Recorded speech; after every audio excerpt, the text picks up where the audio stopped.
Sa uluhan sa mga maayong balita,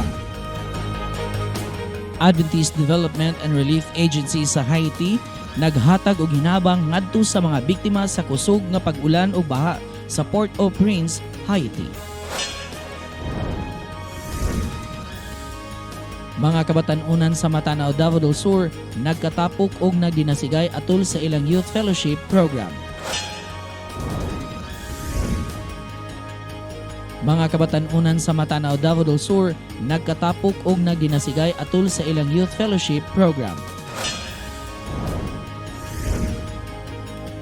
36 ka mga batan-on sa Magsaysay, Davao del Sur ni kumitar sa pag-apil sa pagbuhat pinaagi sa Master Guide Club.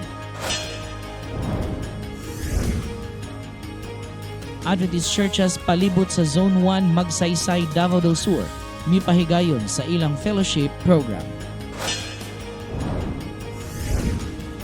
Ang mga kalihukan o mga panghitabo sulod sa rehiyon sa Davao karon si manahuna. Ug alang sa atong story of hope, ang sugilanon nila Jerry ug Jeneline Kampaan gikan sa sitio Panulawan, Davao City. Gikan sa Adventist Media Center Davao, kini ang Adventist News Weekend. Madayaw na adlaw, aniya mga detalye sa mga balita nga atong nakalap palibot sa Seventh-day Adventist Church sa rehiyon sa Davao. Libuan ka mga katawhan sa Port-au-Prince sa nasod sa Haiti ang apektado sa pagbaha o pagdahili sa yuta sa pipila ka mga dapit tungod sa kusog nga pag-ulan. Mipadala gilayon og hinabang ang Adventist Development and Relief Agency Haiti ngadto sa mga pamilya nga apektado sa maong kalamidad. Dugang detalye sa report ni Krent Maniaca. Adventist Development and Relief Agency sa Haiti nagpaabot sila mga hinabang ngadto sa mga biktima sa kusog nga ulan ug baha sa daghang komunidad sa Port-au-Prince sa Haiti. Matod pa sa Civil Protection sa Haiti, ang pagbaha sa mga dapit mao'y hinungdan sa pagdahili sa yuta diin adunay mga kinabuhi nga nakalas. Ug libuan ka mga katawhan ang naapektuhan. Asol gani daghan sa mga kabalayan ang nasudlan sa tubig baha. Maong dali miresponde ang ADRA aron sa pag-apod-apod sa mga hygiene kits ug mga pagkaon sa mga biktima. Hinuon ang mga katawhan dali nga nakaadto sa evacuation center pinaagi sa tabang sa ADRA. Nakahimo usab sila sa paghatag og mga miscellaneous items diin kini namugna uban usab sa pagtambayayong sa UNICEF International Organization. Ang ADRA karon nagapaningkamot sa pagtabang sa mga katawhan nga nanginahanglan busa ato usab silang tabangan pinaagi sa pagbisita sa adra.org ug ADRA FB page. Alang sa Balitang Internasyonal, Krent Maniaca, Adventist News Weekend. 40 ka mga miyembro ang nadugang karon sa Marilog Seventh-day Adventist Church dinhi sa Davao City. Kini human nahimong malampuson ang gihimong usa ka semana nga Revelation of Hope Bible Seminar sa maong simbahan. Si Rose Parilla alang sa report.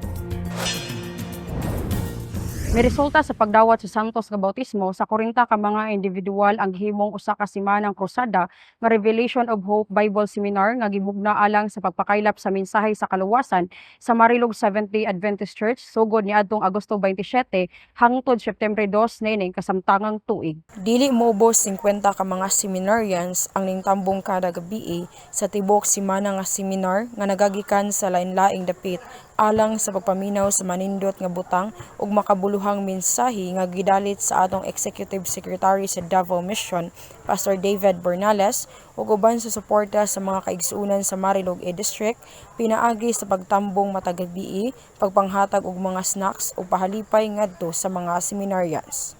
Ako kay kong pasalamat sa Marilog dili sa among seminar sa kasimana.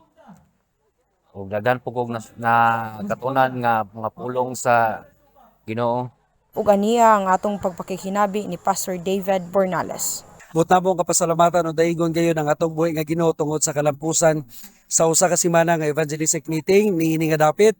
Dunay sobra ka 50 nga mga katawhan ang nag-commit karon sa pagpabautismo unya. Palihog iapil sa pagampo kini nga mga bag-o pa sa pangalagad nato nga makaigsuonan nga ang pagtinambaya yungay o pagtinabangay sa mensahe sa may balita mas mapasayon nato mga kaigsunan kung ang tanan nga mga katawhan mo get involved niini nga program. Ang pagbantala sumayong balita ngadto sa mga katawhan nga wala pa nakakaplag sa kamatuoran, may atong dakong buluhaton sa pagpadayag sa gugma ni Kristo, pinaagi sa pagpahat sa pulong nga naa sa balaang kasulatan o pagserbisyo ngadto sa uban. Gikan dinhi sa Marilog Seventh-day Adventist Church, Rose Parilla, Adventist News Weekend. Usa gayud ka makadasig nga panan-awon nga makita ang mga kabatanunan nga nagdinasigay alang sa pagpalig-on sa ilang tagsa-tagsa ka mga pagtuo. Busa gikalipay gayud sa mga pangulo sa simbahan, hilabi na sa mga kabatanunan ang higayon nga sila nagkatapok pag-usab atol sa ilang regular nga youth fellowship program nga ginabuhat matag bulan. Ani ang report ni Creslin Artiaga. Dili moubos sa 50 ka mga batanon ang mitambong sa mao nga youth fellowship nga ginahimo matag ikaduhang Sabado sa bulan. Gihimo ang mao nga katiguman dinhi sa Bangkal SDA Church, Bangkal Matanaw, Davao del Sur. Malipayong ng mga batanon nga mitambong sa maong katiguman, ilabi na sa mainitong pagdawat o pag-abi-abi sa mga kaigsuonan sa iglesia sa Bangkal. Kini ubos sa pagdumala ni Matanaw A District Leader Pastor Danrab Tipdas ug sa mabtikon og dasig na District Youth President Jeff Edian Kagang. Ang maong programa gisugdan pinaagi sa pagkanta sa mga lawiton sa nagkalain-laing mga iglesia nga sakop sa Matanaw A District. Mabtikon usab ang mihatag og promotion o pagpadasig ang atong prayer network leader Sister Lealyn Elentorio. Ipasantop niya sa matag-usa kung unsa ka importante ang pakigistorya sa atong Ginoo o pagampo ngadto sa Ginoo ilabi na sa mga batan-on nga tutok karon sa social media. Nabusog usab ang mga batan-on sa pulong sa Ginoo sa dihang mihatag sa iyang mensahe ang atong magsusulti, Brother Geoffrey Contemplo. Dili kabayaran ang kalipay sa matag-usa kundiin nagkahimamat na pag-usab sila sa ilang mga suod nga higala. Natapos ang mao nga katiguman nga namauli sa tagsa-tagsa ka mga puloy-anan nga daghang mabalon nga mabalaang pulong nga ato sa mapahat sa mga batan-on nga wala makatambong sa mao nga katiguman. Gikan dinhi sa Bangkal SDA Church, Creslin Artiaga, Adventist News Weekend. Gisalmutan sa 36 ka mga aspiring Master Guides o Pathfinder ang unang panagtapog sa Magsaysay Master Guide Club sa Davao del Sur, diin sila mipailalom sa usa ka orientation. Si Kay Marie Pacanyot alang sa dugang detalye. Nagkatigo man 36 ka mga batanong sakop sa Magsaysay District nga buot mamahimong kabahin sa Pathfinder and Master Guide training. Uban ang 17 ka mga Master Guide sa Dato Cali Club alang sa District Pathfinder and Master Guide orientation. Marching, drilling ug facing. Kini mao ang pipila lamang sa mga aktibidad nga gihimo sa unang panagtapok sa mga Pathfinder ug Master Guide aspirants nga gipahigayon sa Magsaysay SDA Church. Maabtiko na mga batan-on ug puno sa inspirasyon sa pagpakiglambigit alang niining maong buluhaton. Sa akong inspirasyon o sa ako ang gibati nga pagkahibalo nako nga adunay paggahimuon ang iglesia nga Pathfinder training, nabati nako ang balaang espiritu nagahikap kanako nga nagatawag sa mga kabatan-unan nga sama kanako nga karong hinapos nga panahon nagkinahanglan ang iglesia og madasigon nga mga batan-on. Ang akong inspiration nga maapil ni ining Master Guide in training is sa akong nakita manggod, daghan na yung mga tao ang naninahanglan sa minsay sa Ginoo. So, isip nga usa ka batan-on, na-inspire ko kay tungod, nakita na ko nga kinahanglan sila i-reach out. Aron nga madasig usab ang mga batan-on nga ilabi na pod ang mga batan-on nato nga nangawala or nagluya. Sige ng Hesus, nag-aawhag ka na itong mga batan-on nga mutubag sa iyang tawag, nga mamahimong leader o himplo sa mga katawhan sa atong palibot, busa atong tubagon ang iyang tawag karon. Gikan dinhi sa Magsaysay SDA Church, Magsaysay Davao del Sur, kay Marie Manuel Pacanyot, Adventist News Weekend. Tungod sa handom ni ini nga makatukod og mas lig-on og lalom nga relasyon isip nga mga miyembro sa simbahan, ang Seventh-day Adventist Church sa Zone 1 Magsaysay Davao del Sur mipahigayon sa ilang district fellowship. Usa ka fellowship program nga dili lang makapalig-on sa ilang tagsa-tagsa ka mga pagtuo, kundi lakip na usab ang pagpalig-on kanila isip usa ka simbahan nga adunay tumong. Ania ang report ni Suzanne Pearl Mendoza. Si Salmista David nagkanayon diha sa Salmo 133 bersikulo 1, ania karon na pagkamaayo ug pagkamalipayon gayud sa mga magsuon nga managpuyo sa panaghiusa. Malipayon kaayo nga nagkatigom ang mga kaigsuonan nga sakop sa Zone 1 Magsaysay District alang sa Zone Fellowship nga gipahigayon sa San Isidro II Seventh-day Adventist Church. Si Pastor Gerson Alipan nga mao ang kasamtangang amahan sa distrito, mao ang nahimong magsusulti sa maong programa. Ako nalipay o nagpasalamat labi na gayud sa Zone 1 dinhi sa Magsaysay District tungod kay ang mga kaigsuonan na nagtapo karon alang sa panaghiusa kining ginatawag monthly nga fellowship. Og akong mensahe sa tanan nga mga kaigsuonan nga padayunon ang panaghiusa. Ang goal karon nga fellowship o ang tema karon nga fellowship that is reaching the goal towards eternity. I will go.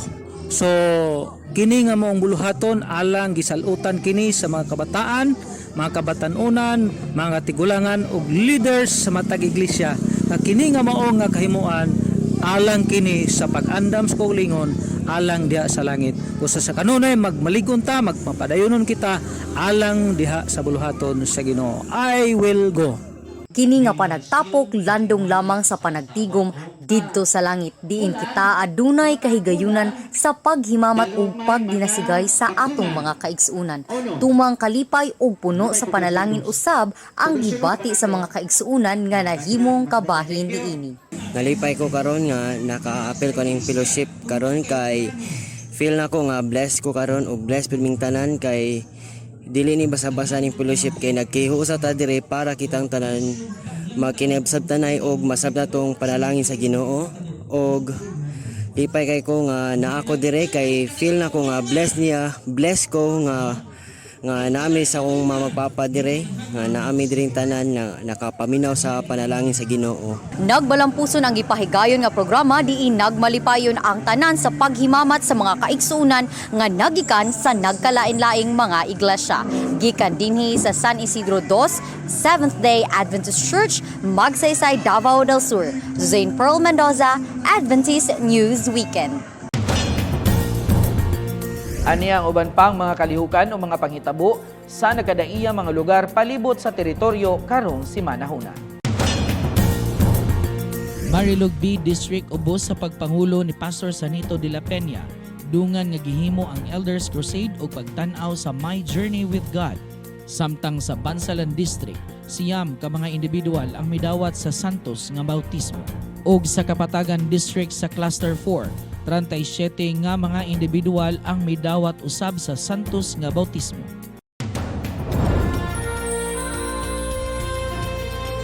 Ug alang sa atong Story of Hope, ani ang talagsaong sugilanon nila Jerry ug Jeneline Campaan. Lumulupyo sa sitio Panulawan, Davao City. Atong sayron ang ilang sugilanon kauban si Donabel Espinosa.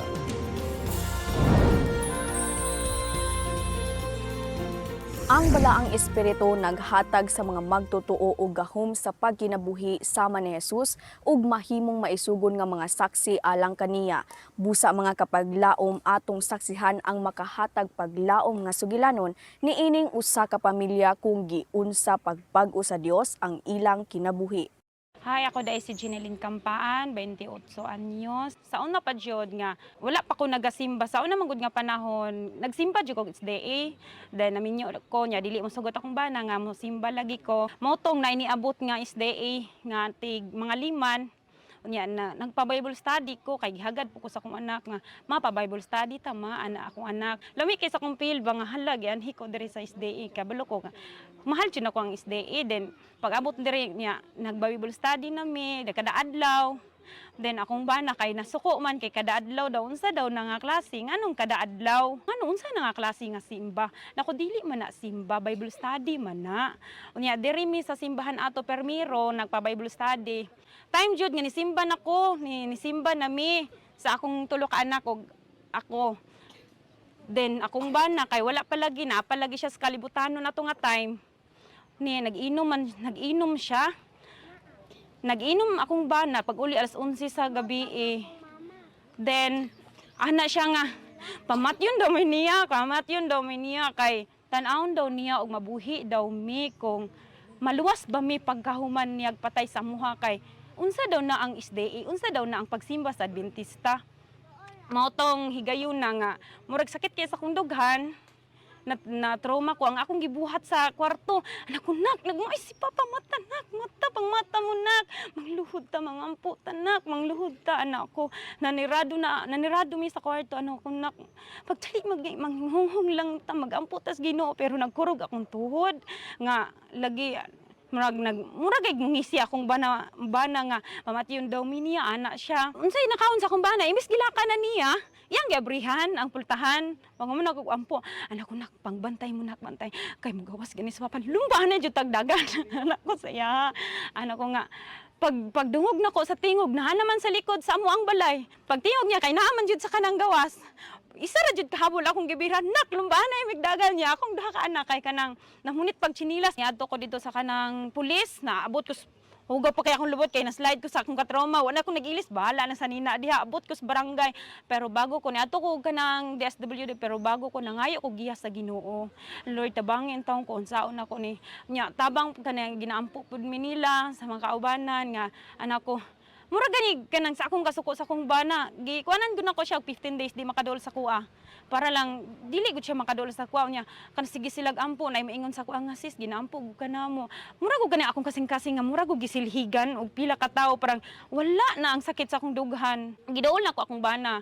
Anak ko nagtuba kag lalim imong gibuhat sa kuha di jud nagsige ko gilak para masayod ka ug nganong nagpa-Bible study ko. Masayod ka nganong sige ko glakaw unsa jud akong gikuanan ng Bible study. Lako pang Bible study para masayod ka ba nganong nagpa-Bible study ko dili wala man sa ingon nga kana ganing ni nagpa-Bible study ko para magkiat-kiat ko wala man kanang gusto lang ko ba makabalo ug unsay sulod sa Biblia ba anak ko sa iya ingon man siya nga sige lipay kay ko ana siya so kumusta giayo na niya nga mong bangko kay parang naay malingkuran ba sa mga mo bisita sa mua sa una bata pa mo ko daghang og bisyo gikan sa pag-eskwela hantod ko wa ka mo nag-eskwela kay tunda ng mga bisyo lagi tanan gisudlan gamay supyat ngitag bikil sumbagay asang inuman dito hantod pagminyo na mo ani murag naunti ka usaban gamay pero sa daghang po kay mga kon hunahon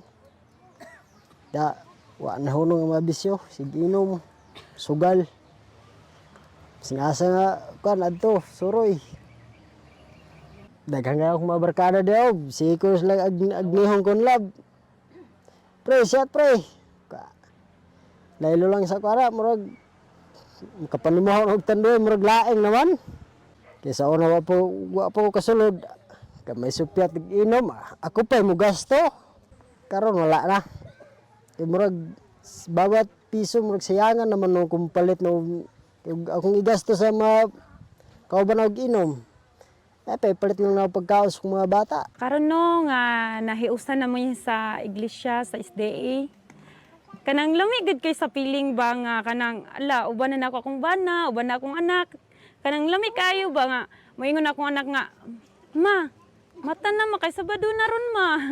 Nya kining kulot pod nako kay dalig init og tubig kay maglungag kay mosimba lagi. Nya makaingon ko sa kong bana nako pang tan-awa imong anak ko dasig kaayo. Anak mungisi na lang na iyang papa moingon na lang siya gani.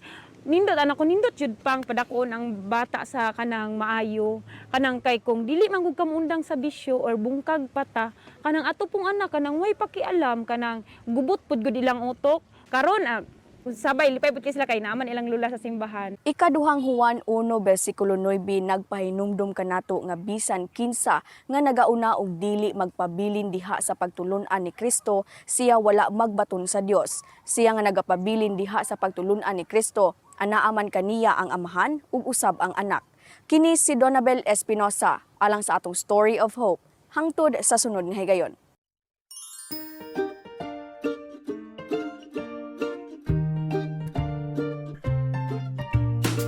Pagkaanindo tan-awon sa mga kinaiyahan nga gihatag kanato sa atong Dios niining kalibutan.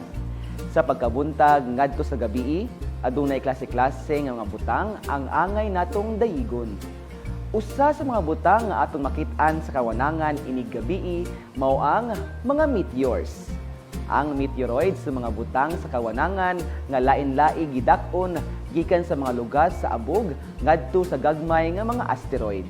Mas naila kini isip space rocks. Nasayod ka ba nga kung ang mga meteoroids mosulod sa Earth's atmosphere sa kusog nga tulin ug masunog, kini gitawag nga mga meteor? Kung ang usa ka meteoroid nakalahutay sa pagsulod niini sa atmosphere ug naigo sa yuta, kini gitawag nga meteorite. Daghang meteor kada oras kasagarang makita sa bisan unsang gabii. Usahay ang gidaghanon mudaghan pag-ayo. Kini nga mga panghitabo gitawag nga meteor showers. Nasayod ka ba nga gibana-banaang 30 ka meteor shower ang mahitabo matag tuig nga makita? Ang uban niini nakita na labaw pa sa usa ka gatos ka tuig. Ang mga meteor usahay makita nga adunay pula, dalag o berde nga mga agianan. Ang mga color niini nag-ugmad tungod sa ionization sa mga molecule sama sa oxygen nga makita nga berde. Ang radar nagpakita nga adunay 12,000 ka meteor sa usa ka gabii nga sama sa gidak-on sa usa ka piraso sa abog. Kapag laom ang Dios mao ang tinubdan sa tanang butang diha sa kabuhatan. Ang unang butang nga gisulti kanato sa Biblia mao nga ang Dios mao'y usa ka magbubuhat. Namulong ang Dios og mitungha ang mga butang nga wala pa kaniadto sugod sa universo mismo. Ang paglalang usa lamang kabuhat sa Dios. Dili kini usa ka aksidente, usa ka sayop o produkto lamang apan ang pagpahayag sa kagalingon sa Dios. Colossians chapter 1 verse 16 it says, "For by him all things were created in heaven and on earth, visible or invisible, whether thrones or dominions or rulers or authorities. All things were created through him and for him." Kini nga bersikulo nagpakita sa kinatibuk-ang kinaiyahan sa gahom sa paglalang ni Kristo. Kini naglakip sa hingpit nga tanan nga mahuna-hunaan. Langit, yuta, makita o dili makita. Og naglakip kini sa tanang buhing butang sama sa mga anghel o espirituhanong mga gahom. Dito ang iyang tuyo mao ang pagpakita nga walay bisan unsa nga makabulag sa magtutuo gikan sa gugma sa Dios. Atong pasalamatan siya tungod sa iyang mga hinimo sa mga meteors nga matahom og naghatag kanatog kasiguruhan sa iyang pagkagamhanan. Daghang salamat kapag laom sa imong pagpaminaw. Hinaot nga ikaw may nakatunan. Kini si Michael Dihanyo hangtod sa sunod nga higayon na dinhilang sa Nasayod ka ba?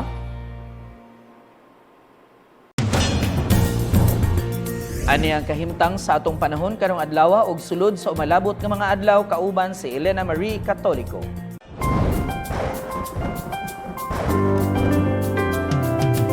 Here is our weather update for today, Saturday, September 16, 2023. A low pressure area was estimated based on all available data at 490 kilometers east-northeast of Itbayat, Batanes. On the other hand, southwest monsoon is affecting areas in the western section of southern Luzon, Visayas, and Mindanao that would lead to flash floods or landslides due to heavy rains. Here are the updates from the major areas in Luzon, Visayas, and Mindanao. Metro Manila, Baguio, Puerto Princesa, and Legazpi's highs are from 23 to 32 and lows at 16 to 26.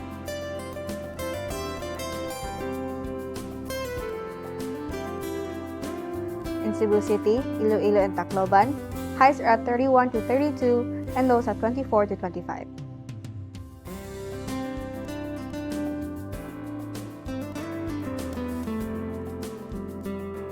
In Caraga region, highs are at 31 and lows at 23 to 24.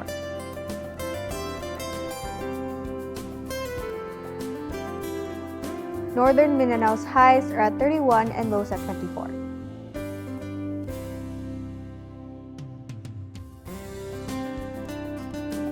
Bangsamoro Autonomous Region in Muslim Mindanao's highs are at 32 and lows at 24.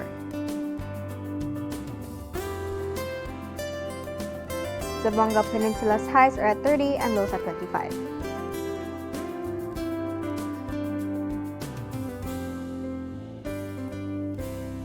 In Davao City, highs are at 31 and lows at 22.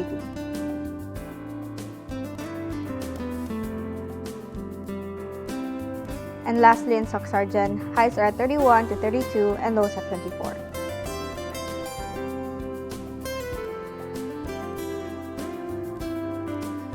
Sunrise today was at 5:28 and sunset at 5:37.